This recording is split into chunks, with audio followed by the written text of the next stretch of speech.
As to ending the weaponization of justice, we learned that former FBI secretly investigated you and your colleagues.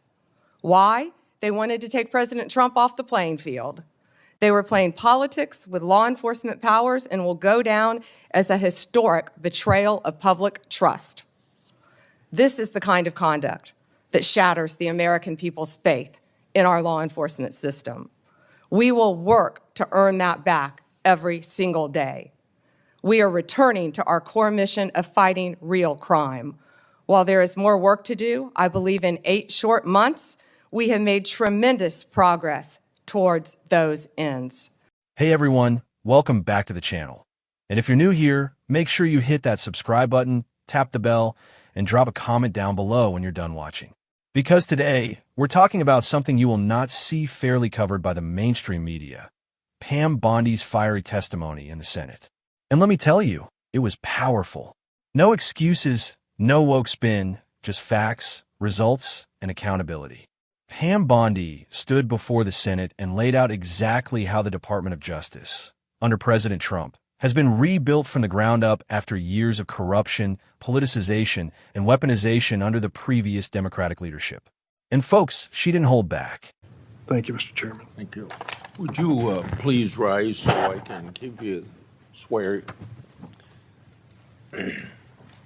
Do you affirm the testimony you're about to give before this committee will be the truth, the whole truth, and nothing but the truth, so help you God? Please be seated and give us your opening statement.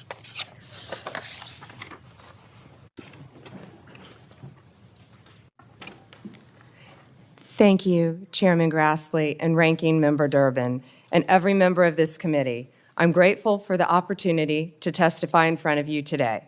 First, please join me in remembering, as you said, Chairman Grassley, all the Jewish people who lost their lives in the October 7th attacks 2 years ago today. Also, please let's pray for all the hostages and the families of all of those individuals. They are a critical reminder of our central mission here at the Department of Justice, protecting the safety and security of the American people.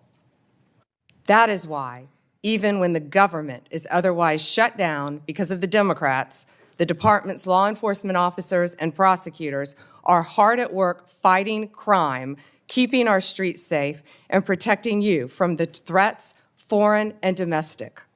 When I was confirmed as the 87th Attorney General of the United States, I took office with 2 main goals: to end the weaponization of justice and return the department to its core mission of fighting violent crime. As to ending the weaponization of justice, we learned that former FBI secretly investigated you and your colleagues. Why? They wanted to take President Trump off the playing field. They were playing politics with law enforcement powers and will go down as a historic betrayal of public trust. This is the kind of conduct that shatters the American people's faith in our law enforcement system. We will work to earn that back every single day. We are returning to our core mission of fighting real crime. While there is more work to do, I believe in 8 short months, we have made tremendous progress towards those ends. Our federal surges in Washington, D.C. and Memphis are a perfect example of how the Department of Justice should operate. We created strong partnerships with local leadership, working hand in hand with both cities to send resources where they were needed most. The results speak for themselves. We have made more than 3,800 arrests here in Washington while seizing more than 365 illegal guns. In Memphis, we have already made more than 300 arrests and close to 80 illegal guns in just a week. We are replicating that tough-on-crime approach throughout this country. Under the leadership of Director Kash Patel, the FBI is doing outstanding investigative work to keep American people safe. The FBI just conducted a months-long operation called Summer Heat, which resulted in over 8,600 arrests from June to September. More than 6,500 arrests fell under the FBI's violent crime and gang program. Under the leadership of Administrator Terry Cole, the DEA has seized 47.9 million fentanyl pills and 4,500 kilos of fentanyl powder. That represents 370 million deadly doses. 370 million. The DEA is dismantling violent cartel drug trafficking networks across this country, including the seizure of nearly 470 million in criminal assets. Under the leadership of Gadi Serralta, our U.S. Marshals have been the tip of the spear on federal surges in protecting judges and elected officials. Our Marshals have arrested more than 51,000 fugitives nationwide since January 20th. Under the leadership of Acting Director Dan Driscoll, ATF has taken more than 23,000 illegal guns off our streets. 3,400 of those guns have been linked to trafficking between the U.S. and Mexico.